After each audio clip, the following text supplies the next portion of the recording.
Hello friends, मैं हूं सुमित रॉय। स्वागत है आप सभी का मेरे YouTube चैनल क्यूज 39 में। तो आज हम सॉल्व करने वाले हैं क्लास 10th के मैथमेटिक्स का सैंपल पेपर क्वेश्चन, जो 2026 के बोर्ड के एग्जामिनेशन के लिए आपकी प्रिपरेशन के लिए काफी इंपॉर्टेंट है।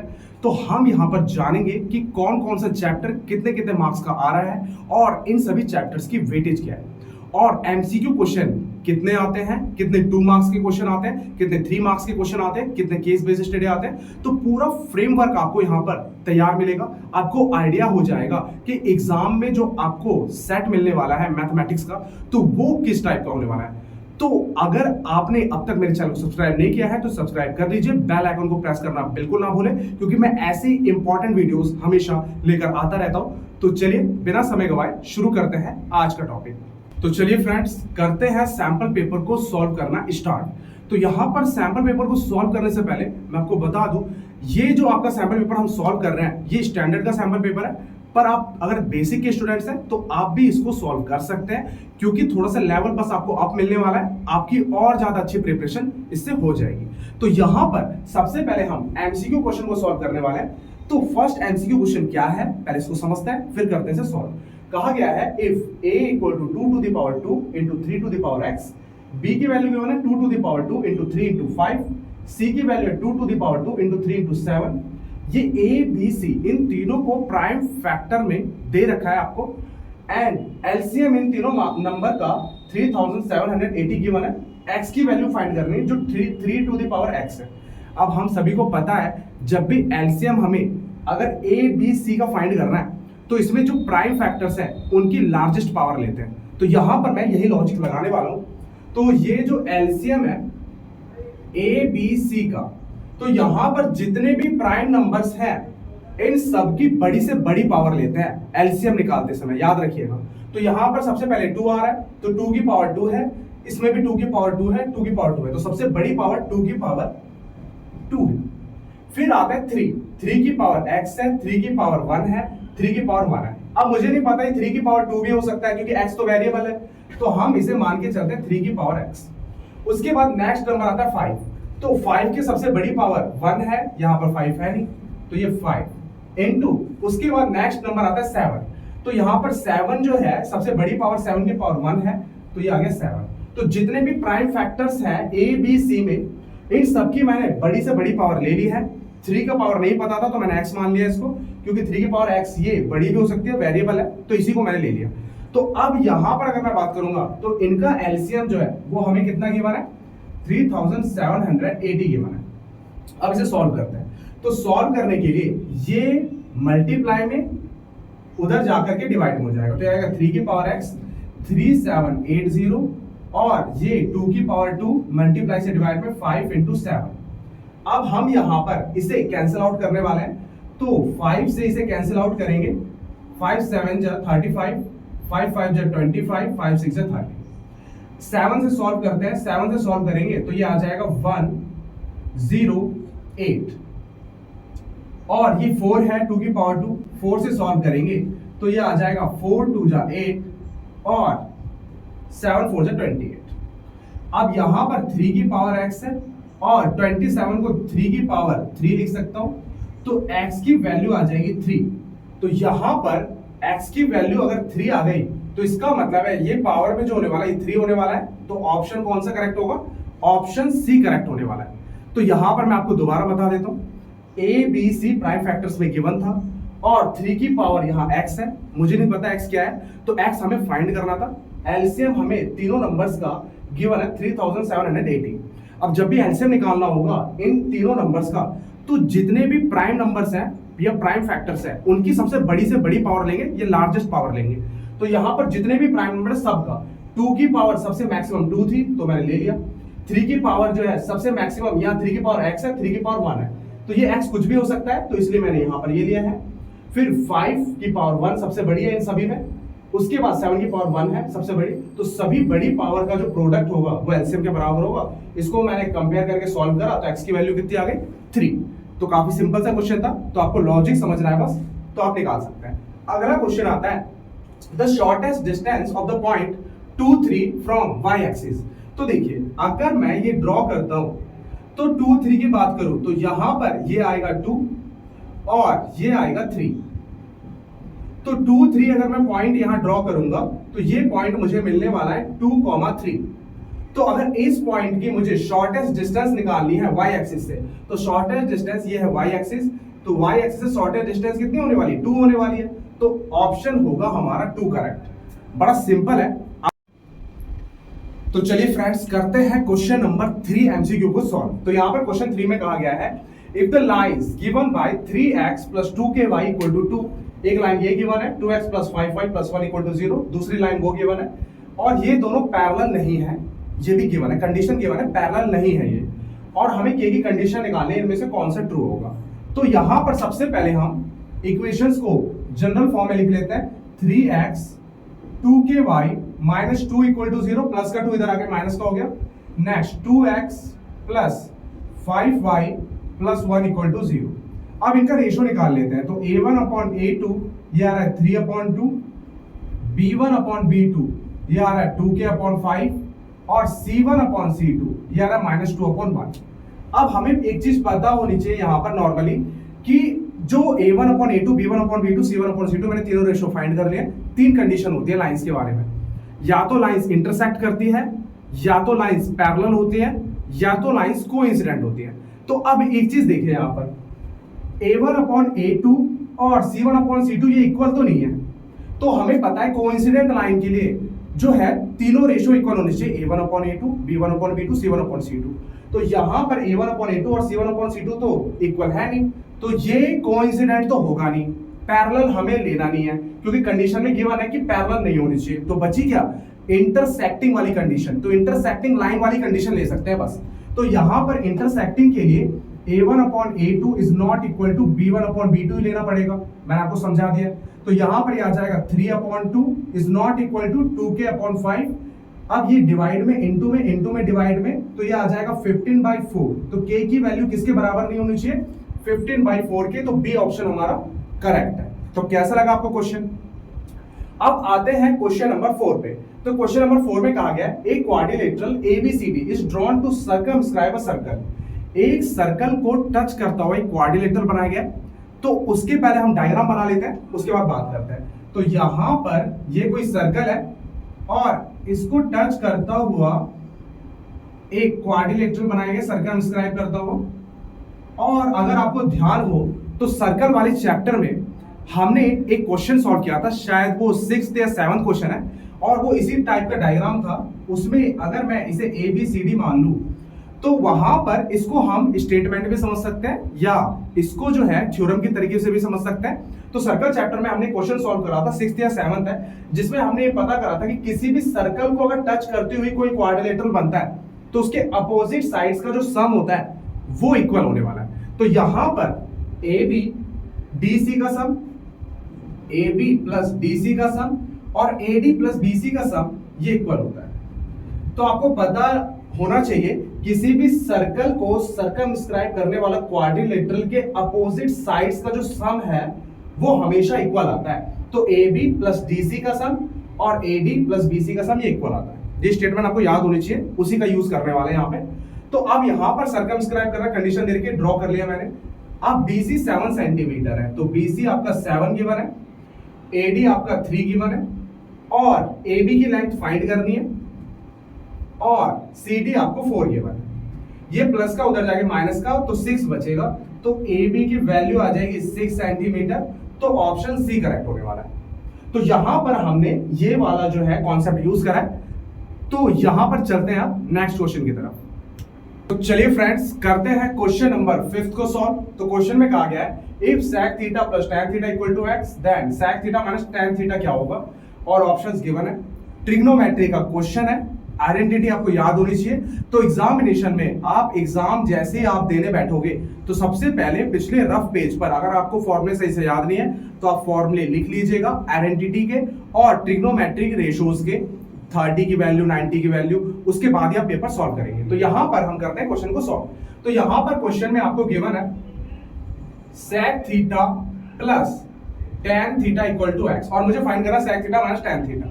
तो ऊपर और नीचे हम इसको मल्टीप्लाई कर देंगे इससे, तो ये आ जाएगा sec theta plus tan theta, ऊपर मैंने मल्टीप्लाई कर दी sec theta minus tan theta की, और नीचे भी मैंने मल्टीप्लाई कर दी sec theta minus tan theta की, और ये आ गया x। अब a plus b a minus b, तो ये बन गया आपका a का स्क्वायर माइनस b का स्क्वायर, और नीचे बन जाएगा ये sec theta minus tan theta equal to x। ये आइडेंटिटी बन चुकी है, 1 आ जाएगा, तो यहां से हम कह सकते हैं 1 upon sec theta minus tan theta equal to x। दोनों को रिवर्स कर देंगे तो यहां से sec theta minus tan theta की वैल्यू आ जाएगी 1 अपॉन x। तो ऑप्शन कौन सा करेक्ट होगा? डी ऑप्शन यहां पर करेक्ट होने वाला है। अब नेक्स्ट क्वेश्चन है, which one of the following is not quadratic equation. तो इनमें से कौन सा क्वाड्रेटिक इक्वेशन नहीं है, ये हमें बताना है। क्वाड्रेटिक इक्वेशन के लिए आपकी डिग्री कितनी होनी चाहिए? 2 होनी चाहिए। तो कुछ इक्वेशन को तो हम बिना सॉल्व करके पता लगा सकते हैं, जैसे फर्स्ट वाली इक्वेशन है, यहां अगर आइडेंटिटी लगाएंगे a प्लस बी का होल स्क्वायर, तो ये आएगा a का स्क्वायर, x का स्क्वायर आ जाएगा, फिर 2 का स्क्वायर 2ab, तो x का स्क्वायर आ जाएगा इधर की साइड, तो ये क्वाड्रेटिक हो जाएगा। और यहां पर x स्क्वायर है नहीं तो कैंसिल आउट भी नहीं हो सकता, तो ये नॉर्मल, ये क्वाड्रेटिक तो है। अब इसको भी अगर सॉल्व करेंगे तो ये आएगा a माइनस बी का होल स्क्वायर, तो a का स्क्वायर प्लस b का स्क्वायर 9x स्क्वायर बनेगा, और यहां पर x स्क्वायर है, ये भी एलिमिनेट नहीं हो सकता, तो ये भी क्वाड्रेटिक इक्वेशन है। अब यहां पर अगर मैं बात करूं a प्लस बी का होल क्यूब, अगर इसको भी मैं ओपन करता हूं a का क्यूब प्लस b का क्यूब, तो x का क्यूब तो कैंसिल आउट हो जाएगा, पर अगर हम आगे से सॉल्व करेंगे तो 3x स्क्वायर आने वाला है, तो 3x स्क्वायर जब हम लिखेंगे तो यहां माइनस x स्क्वायर है, तो ये भी क्वाड्रेटिक होगा। तो आपका यहां पर डी ऑप्शन जो है वो आपका क्वाड्रेटिक नहीं है। कैसे, वो मैं आपको बताता हूं। अगर x की मैं दोनों के साथ मल्टीप्लाई करूंगा तो x स्क्वायर प्लस x आएगा, 2 की मल्टीप्लाई करेंगे 2x प्लस 2 आएगा, जब सॉल्व करेंगे तो x स्क्वायर एलिमिनेट हो जाएगा। कैसे, यहां पर देखिए, ये है x plus 2, x plus 1, x square 2x plus 3, x की मल्टीप्लाई दोनों के साथ करेंगे, डिस्ट्रीब्यूट x के साथ, फिर 1 के साथ, फिर 2 का करेंगे x के साथ 1 के साथ, तो x स्क्वायर 2x प्लस 3, यहां पूरा का पूरा x स्क्वायर कैंसिल आउट हो गया, तो x की डिग्री कितनी बची? 1 बची, तो ये क्वाड्रेटिक नहीं है। तो काफी सिंपल है, आप देख के पता लगा सकते हैं, इसमें a प्लस बी का होल स्क्वायर खुल जाएगा तो x का स्क्वायर बचेगा, तो ये क्वाड्रेटिक है। यहां पर भी a माइनस बी का होल स्क्वायर ओपन करेंगे तो आगे पीछे अगर सॉल्व करेंगे तब भी x स्क्वायर बचेगा, तो ये भी क्वाड्रेटिक है। यहां पर अगर फॉर्मूले को सॉल्व करते हो क्यूब कैंसिल हो जाएगा, पर x स्क्वायर का पावर बचेगी, आप सॉल्व करके देख लीजिएगा। अब यहां पर अगर इसको सॉल्व करते हैं तो ये x स्क्वायर आएगा, ये दोनों कैंसिल आउट हो जाएंगे, तो ये क्वाड्रेटिक नहीं है, तो ऑप्शन डी करेक्ट होने वाला है। तो चलते हैं आप नेक्स्ट क्वेश्चन की तरफ। तो क्वेश्चन नंबर 7 में आपको गिवन है कि given below is the picture of Olympic rings made by 5 congruent circle. तो 5 कॉन्ग्रुएंट सर्कल से आपको ओलंपिक के रिंग्स यहां पर बने हुए दिख रहे होंगे, सभी का रेडियस 1 सेंटीमीटर है क्योंकि कॉन्ग्रुएंट सर्कल है। इंटरसेक्टिंग इन सच अ वे, ये आपस में इंटरसेक्ट करते हैं इस तरीके से कि जो code formed by joining the points of intersection of 2 circle is also of length 1 centimetre. ये आपस में इस तरीके से इंटरसेक्ट कर रहे हैं कि इंटरसेक्टिंग पॉइंट को कनेक्ट करने पर जो कोड बन रहा है उसकी लेंथ भी 1 सेंटीमीटर है, रेडियस भी 1 सेंटीमीटर है। तो हमें फाइंड करना है total area of all the dotted region. तो जितने भी आपको डॉटेड रीजन दिख रहा है उसका टोटल एरिया मुझे फाइंड करना है। तो यहां पर क्वेश्चन समझ में आ चुका है, तो चलिए करते हैं सॉल्व। तो यहां पर ये डायग्राम मैंने यहां पर ड्रॉ कर रखा है, ये 5 सर्कल है, इंटरसेक्ट कर रहे हैं इस तरीके से। अब यहां पर क्या क्या गिवन है, ये जो कोड है, जो इंटरसेक्टिंग पॉइंट है, इससे जो कोड बन रहा है इसकी लेंथ है 1 सेंटीमीटर। अब रेडियस भी 1 है और ये भी 1 है, तो ये बनेगा इक्विलेटरल ट्राइंगल, और हर एक एंगल कितने का होता है? 60 डिग्री का। तो यहां पर ये बन जाएगा 60 डिग्री का। अगर आप ध्यान देंगे तो इस कोड से नीचे नीचे का जो रीजन निकालेंगे, ये वाला रीजन, ये कोड से अगर नीचे का रीजन निकालूं तो वो इस सर्कल के लिए ये सेगमेंट का काम करेगा। और सेम अगर मैं इसका डबल कर दूं तो ये पूरा रीजन आ जाएगा, क्योंकि अगर इस सर्कल की बात करूं तो कोड के नीचे का सेगमेंट बनेगा और इसके लिए इस लाइन से ऊपर का सेगमेंट बनेगा। तो यहां पर अगर ये मुझे इंटरसेक्टिंग डॉटेड रीजन 1 निकालना है तो सेगमेंट का एरिया निकाल करके डबल कर देंगे। तो सेगमेंट का डबल करेंगे तो ये आएगा, 4 टाइम्स करेंगे तो ये भी आ जाएगा, 6 टाइम्स 8 टाइम्स। तो इसका मतलब है 8 टाइम्स करेंगे तो हमें सारा रीजन मिल जाने वाला है। तो इसका मतलब है एरिया ऑफ डॉटेड रीजन अगर मुझे फाइंड करना है तो 8 टाइम्स होगा एरिया ऑफ माइनर सेगमेंट। अब 8 into area of minor segment कैसे निकालते हैं? एरिया ऑफ सेक्टर में से माइनस करेंगे, तो एरिया ऑफ सेक्टर होता है थीटा अपॉन 360 और पाई आर स्क्वायर, तो ये पाई आर का स्क्वायर, तो 1 इंटू 1 माइनस, अब यहां पर ये मैंने निकाल लिया एरिया ऑफ माइनर सेक्टर। अब इसमें से एरिया ऑफ ट्राइंगल माइनस करेंगे, जो होता है बेसिकली, अगर आपको पता हो, हाफ आर स्क्वायर और साइन थीटा, ये फॉर्मूला होता है। ये आप याद रखिएगा कि यहां पर हमने क्या करा, एरिया ऑफ माइनर सेगमेंट निकाला है। एरिया ऑफ माइनर सेगमेंट का फॉर्मूला होता है, एरिया ऑफ माइनर सेक्टर में से माइनस करते हैं एरिया ऑफ ट्राइंगल। तो यहां पर एरिया ऑफ ट्राइंगल होता है half r square sine theta, तो यहां पर 8 और इसको कैंसिल करेंगे 6 टाइम्स, तो ये आ जाएगा पाई बाय 6 और साइन 60 की वैल्यू होती है √3/2, तो √3/2, 2 से 2 की मल्टीप्लाई 4 आ जाएगा। और यहां पर ये चीज आ चुका है। अगर इसको और ज्यादा सॉल्व करते हैं तो यहां पर मैं 1/2 दोनों में से कॉमन ले सकता हूं, तो 1/2 अगर कॉमन लेंगे तो ये आ जाएगा 8/2 पाई बाय 3 माइनस √3/2, ये कट जाएगा 4, तो 4 पाई बाय 3 माइनस √3/2, ये इस तरीके से आंसर आ रहा है। या मैं देखूं तो ये यहां पर ही मैच कर गया, यहां देखिए 8 पाई बाय 6 माइनस √3/4, ये डी ऑप्शन यहीं पे करेक्ट हो चुका है, तो यहां से ऑप्शन मैच हो गया था। तो ये क्वेश्चन जो है थोड़ा सा ट्रिकी है और एमसीक्यू को क्वेश्चन के हिसाब से देखा जाए तो ये क्वेश्चन जो है थोड़ा सा टाइम कंज्यूमिंग है। तो कैसा लगा आपको वीडियो? चलते हैं आप नेक्स्ट क्वेश्चन की तरफ। चलिए फ्रेंड्स, अब करते हैं क्वेश्चन नंबर 8 को सॉल्व। तो क्वेश्चन नंबर 8 में कहा गया है, a pair of dice is tossed, 2 dice है, उनको एक साथ जो है टॉस किया जाता है, तो प्रोबेबिलिटी बताना ऑफ नॉट गेटिंग द सम 8, कि 8 सम, उन दोनों डिजिट का जो सम है वो 8 नहीं आना चाहिए। तो मैं पहले ये फाइंड कर लेता हूं कि 8 कितनी बार आ सकता है। तो यहां पर देखिए, जब डाइस को फेंकेंगे तो 8 कितनी बार आ सकता है, 1 के साथ तो मोस्ट 6 आ सकता है, तो 1 तो होगा नहीं, 2 6 आ सकता है और इसका अपोजिट 6 2 आ सकता है, सम 8 है, या 5 3 आ सकता है, 3 5 आ सकता है, या 4 4 आ सकता है, इनके अलावा और कुछ नहीं आ सकता। ये सारे वो पेयर ऑफ डिजिट्स हैं डाइस के जिनका सम 8 आ रहा है, ये भी 8, ये भी, ये भी, ये भी, ये भी, और ये 5 टाइम्स है।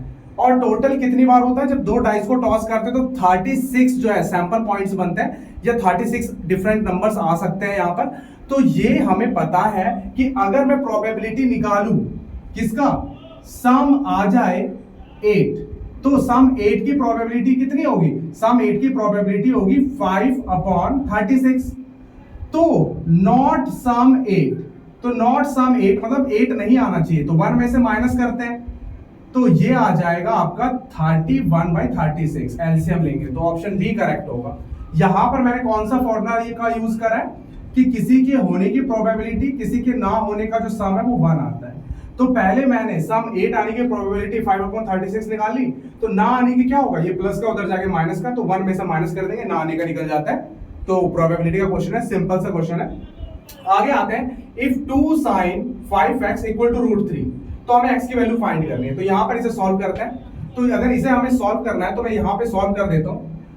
तो ये है आपका 2 sin 5x equal to √3, 2 multiply में डिवाइड में, तो sin 5x हो जाएगा √3/2, ये sin 5x है, sin की वैल्यू किसकी होती है √3/2, sin 60 की होती है, तो sin 5x equal to sin 60, इसका मतलब है 5x हो जाएगा 60, 5 मल्टीप्लाई में डिवाइड में, तो कितना हो जाएगा, ये आ जाएगा 12। तो आंसर जो है इसका बी ऑप्शन करेक्ट है। अब नेक्स्ट क्वेश्चन आता है जो काफी इंपॉर्टेंट है, और ये क्वेश्चन मुझे सबसे बेहतरीन लगा अभी तक के एमसीक्यू में।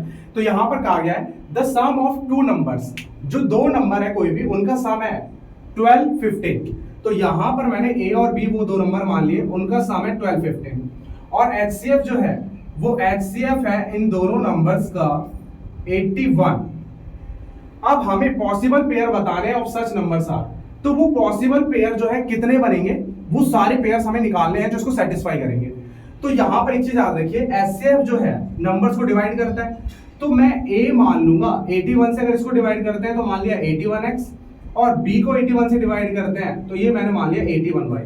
ये आप याद रखिएगा, किसी भी दो नंबर का एचसीएफ जो है उन नंबर्स को डिवाइड करता है, क्योंकि ये होता है हाईएस्ट कॉमन फैक्टर। तो ये एचसीएफ जो होता है दो नंबर्स का, वो उन नंबर्स को डिवाइड करेगा। तो यहाँ पर दो नंबर्स का सम 12 15 है, एचसीएफ 81 दे रखा है, तो ये एचसीएफ इन दोनों को डिवाइड करेगा। तो a को डिवाइड करेगा तो 81x मल्टीपल मैंने मान लिया, b को डिवाइड करेगा 81y।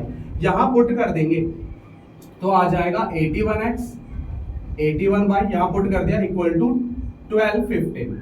अब 81 कॉमन ले लेते हैं, तो 81 कॉमन लेंगे, आ जाएगा x plus y equal to 12 15।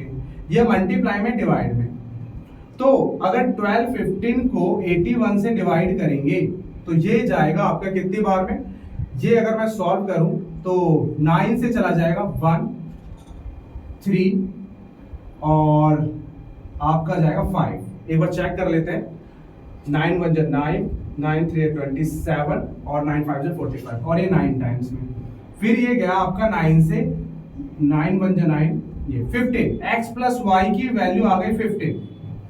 अब यहां पर याद रखना है, अब मुझे अगर a और b फाइंड करना है तो x और y की वैल्यूज फाइंड करनी है। पर एक चीज याद रखिएगा, मैं x और y ऐसे पिक करूंगा जो आपका को प्राइम होंगे। कारण क्या है मैं समझाता हूं। जैसे अगर मैंने x और y को प्राइम नहीं माना तो दिक्कत आ जाएगी इस कंडीशन में। जैसे मैंने इसको मान लिया, अगर मैं बात करूं 3 और इसको 12, 3 और 12 का सम 15 आता है। तो अगर मैंने ये 3 और 12 मैंने मान लिया तो यहां पर देखिए, अगर 3x की वैल्यू मैंने मान ली और y मैंने 12 मैंने मान लिया, तो यहां पर को प्राइम नहीं है, तो यहां प्रॉब्लम आने वाली है। कैसे? क्योंकि a की वैल्यू अगर मैं लूंगा तो आएगा 81 इंटू 3 और b की वैल्यू मैं लूंगा तो 81 इंटू 12, क्योंकि इन दोनों में 3 कॉमन है और 81 भी कॉमन है, तो एचसीएफ जो है वो 81 से ज्यादा आ जाएगा। तो यहां पर क्या है, हमें x और y की वो वैल्यूज लेनी है जो को प्राइम होंगे, क्योंकि हमें एचसीएफ 81 चाहिए, और अगर ये को प्राइम नहीं हुए तो एचसीएफ 81 से ग्रेटर आ जाएगा। तो ये माइंड में आपको दिमाग में रखना है। तो ये अगर मैं बात करूं x प्लस वाई के वो सारे पेयर्स निकालेंगे जो को प्राइम हो, तो को प्राइम कौन कौन से होंगे? 1 के साथ 14 होगा और 2 के साथ 13 होगा, 3 वाला तो लेंगे नहीं। अब 4 के साथ 11 होगा, उसके बाद अगर मैं बात करूं 5 का 10 नहीं लेंगे, 6 का अगर मैं बात करूं तो 6 और 9 नहीं लेंगे क्योंकि वो को प्राइम नहीं है, और 7 और 8 होगा, और 9 6 नहीं हो सकता, अब कोई सा भी पेयर नहीं हो सकता, तो 4 बने ऐसे कॉम्बिनेशन। तो ऑप्शन सी करेक्ट होने वाला है। तो मैं आपको दोबारा बता देता हूं, ये क्वेश्चन काफी इंपॉर्टेंट है एग्जाम के पर्पज से और आ सकता है, काफी ट्रिकी क्वेश्चन है। क्वेश्चन में कहा गया है कि दो नंबर का सम है 12 15, तो यहाँ पे दो नंबर का सम a प्लस b मैंने 12 15 मैंने मान लिया, इन दोनों का एचसीएफ जो है 81 है, एचसीएफ 81 है। अब मुझे पता है एचसीएफ नंबर्स को डिवाइड करता है, तो अगर a को डिवाइड करेगा तो 81x मान लिया मल्टीपल, और b को डिवाइड करेगा 81y, यहाँ पुट कर दिया मैंने, और ये कॉमन लिया, डिवाइड करा तो x प्लस वाई आ गया 15। अब यहाँ पर x और y की मुझे ऐसी वैल्यू लेनी जो को प्राइम हो, क्योंकि अगर ये को प्राइम नहीं होंगे तो इन दोनों का एचसीएफ अगर कॉमन लेंगे 81 से ज्यादा आ जाएगा, पर 81 गिवन है, तो इसलिए मैंने सारे के सारे जो है को प्राइम नंबर्स लिए हैं मैंने यहाँ पर। तो कैसा लगा आपको वीडियो अगर पसंद आ रहा है तो वीडियो को लाइक कीजिए, चैनल को सब्सक्राइब कीजिए, बेल आइकन को जरूर प्रेस कीजिएगा और वीडियो को ज्यादा से ज्यादा शेयर कीजिए। चलते हैं नेक्स्ट क्वेश्चन की तरफ। हेलो फ्रेंड्स, तो चलिए करते हैं क्वेश्चन नंबर 11 को सॉल्व। क्वेश्चन नंबर 11 में कहा गया है the area of the base of A right circular cone is 51 centimetre square. तो यहां पर आपका जो है एक कोन है और इसका जो रेडियस है वो r मैंने मान लिया, हाइट मैंने h मान ली, और स्लैंट हाइट मैंने l मैंने मान लिया। अब ये कहा गया है एरिया ऑफ बेस, बेस का एरिया क्या होता है? एरिया होता है बेस का पाई r स्क्वायर, ये 51 गिवन है, 51 सेंटीमीटर स्क्वायर। वॉल्यूम आपका 85 है तो हाइट निकालिए, और वॉल्यूम का फॉर्मूला क्या होता है? 1/3 पाई r स्क्वायर h। तो वॉल्यूम गिवन है 85, 1/3 पाई r स्क्वायर की वैल्यू 51, और h की वैल्यू हमें फाइंड करनी है, तो 3 से गया 17 टाइम्स, और 17 मल्टीप्लाई में डिवाइड में कैंसिल आउट करेंगे तो 5 सेंटीमीटर। सिंपल तरीके से आंसर आएगा, बिल्कुल डी ऑप्शन ट्रू है। नेक्स्ट क्वेश्चन आता है if zeros of this quadratic are equal. तो सी और बी के बारे में बताना, सेम साइन के होंगे, अपोजिट साइन के होंगे, ठीक है, तो ये सारी चीजें हमें बतानी है। तो अब यहां पर नेक्स्ट क्वेश्चन अगर सॉल्व करते हैं तो मुझे पता है फॉर इक्वल रूट के लिए बी स्क्वायर माइनस 4ac जो डिस्क्रिमिनेंट होता है इसकी वैल्यू 0 आती है, तो बी स्क्वायर माइनस का 4ac इधर जाकर के प्लस हो जाएगा, ये मल्टीप्लाई में डिवाइड में, तो बी स्क्वायर अपॉन 4 आ जाएगा ac। तो यहां से ac इक्वल टू आ गया बी स्क्वायर अपॉन 4, किसी भी नंबर का स्क्वायर, ये प्लस का, तो ये ऑलवेज प्लस का रहेगा। तो a और c इन दोनों का प्रोडक्ट जो है ये प्लस का आने वाला है, क्योंकि बी स्क्वायर अपॉन 4 प्लस का होता है, तो दोनों का प्रोडक्ट प्लस का आएगा। तो दोनों के दोनों या तो पॉजिटिव होंगे या दोनों के दोनों नेगेटिव होंगे। तो यहां पर दोनों का सेम साइन होने वाला है a एंड c का, तो a एंड c का मस्ट हैव सेम साइन, तो डी ऑप्शन ट्रू है।